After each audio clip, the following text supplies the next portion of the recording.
ഇംഗ്ലണ്ടുമായിട്ടുള്ള 4ാമത് T20 കൂടി തോറ്റതോടുകൂടിയിട്ട് പരമ്പര കൈവിട്ടിരിക്കുകയാണ് കേട്ടോ ഇന്ത്യ.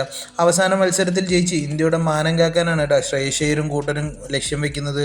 ആയതുകൊണ്ട് തന്നെ പരാതികളെല്ലാം പരിഹരിച്ചുകൊണ്ടുള്ളൊരു ടീമിനെ ഇരിക്കണ്ട ഇന്ത്യൻ ടീം ഇറക്കാനായിട്ട് പോകുന്നത്. പ്രധാനമായിട്ടും മലയാളി താരം സഞ്ജു സാംസണെ പ്ലേയിങ് ലെവലിലേക്ക് കൊണ്ടുവരും എന്നുള്ളതാണ്. സഞ്ജു സാംസൺ പ്ലേയിങ് ലെവലിൽ ഉണ്ടാവും എന്നുള്ളത് അസിസ്റ്റന്റ് കോച്ച് കൂടിയായിട്ടുള്ള റയൻ ടെൻഡസ്കോട്ട കൊടുത്ത പ്രസ് മീറ്റിൽ പറയുണ്ടായിട്ടാ. സഞ്ജു സാംസൺ ടീമിലേക്ക് വരുന്നതോടുകൂടിയിട്ട് ടീമിൽ നിന്നും പോകാൻ സാധ്യതയുള്ളത് 3 പേരാണ് കേട്ടോ. ഒന്ന് അഭിഷേക് ശർമ്മ, അല്ലെങ്കിൽ ഇഷാൻ കിഷൻ, അല്ലെങ്കിൽ തിലക് വർമ്മ. ഇവർ 3 പേരിൽ ആരെങ്കിലും ഒരാളായിരിക്കും കേട്ടോ പുറത്ത് പോകാനായിട്ട് പോകുന്നത്. മിക്കവാറും ആ ഒരു നറുക്ക് വീഴാൻ പോകുന്നത് തിലക് വർമ്മയ്ക്ക് തന്നെ ആയിരിക്കും കേട്ടോ. അങ്ങനെയാണെങ്കിൽ ഇന്ത്യക്കായിട്ട് ഓപ്പൺ ചെയ്യാനായിട്ട് പോകുന്നത് അഭിഷേക് ശർമ്മയും സൂര്യവംശിയും കൂടിയിട്ട് തന്നെ ആയിരിക്കും. അതിൽ യാതൊരു സംശയവും ഇല്ല കേട്ടോ.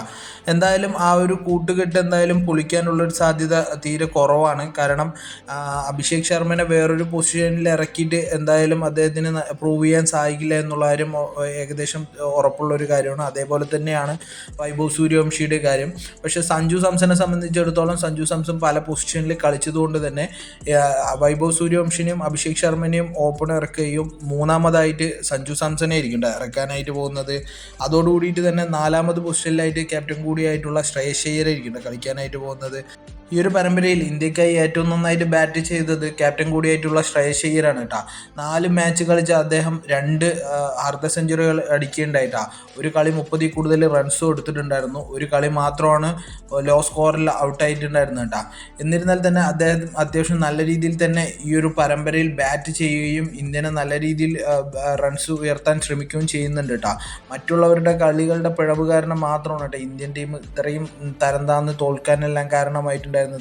ഇനി അങ്ങോട്ട് നോക്കുകയാണെന്ന് പറഞ്ഞാൽ 5ാമത് പൊസിഷനിലേക്കായിട്ട് ഇറങ്ങാനായിട്ട് പോകുന്നത് എന്തായാലും ഇഷാൻ കിഷാൻ ആയിരിക്കും കേട്ടോ. 3ാമത് പൊസിഷനിൽ ഇറങ്ങിയ അദ്ദേഹത്തിന് എന്തായാലും പൊസിഷൻ മാറ്റി ഇറക്കാനുള്ളൊരു സാധ്യതയാണ് കാണുന്നത്. 6ഉം 7ഉം 8ഉം പൊസിഷനുകളിലായിട്ട് ഇറങ്ങാനായിട്ട് പോകുന്നത് ശിവൻ ദുബെയും അക്ഷർ പട്ടേലും അതേപോലെ തന്നെ വാഷിങ്ടൺ സുന്ദറുമാണ് കേട്ടോ. ഇവർ ഓൾറൗണ്ടർമാരായതുകൊണ്ട് തന്നെ ഇവരുടെ പൊസിഷൻ അങ്ങോട്ടും ഇങ്ങോട്ടും മാറ്റി മറിച്ചിട്ടും ഇറക്കാനാണ് സാധ്യത കൂടുതൽ. ഇനി ബൗളിങ്ങിലേക്ക് വരുന്ന സമയത്ത് ഇന്ത്യ എന്തായാലും 3 ഫേസ് ബോളർമാരിനെ ആയിരിക്കും ഉൾപ്പെടുത്താനായിട്ട് പോകുന്നത്. അങ്ങനെ നോക്കുകയാണെന്നുണ്ടെങ്കിൽ നിലവിൽ ബോൾ ചെയ്തുകൊണ്ടിരിക്കുന്ന പ്രിൻസ് യാദവിനെയും ഹർഷ്ദീപ് സിംഗിനെയും പ്രസിദ്ധ് കൃഷ്ണനെയും മാറ്റാനുള്ള ചാൻസ് ഇല്ല.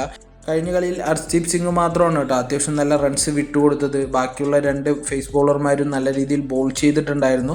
അതുകൊണ്ട് തന്നെ അവരെ തുടരാനായിരിക്കും ഇന്ത്യൻ ടീം നോക്കുക.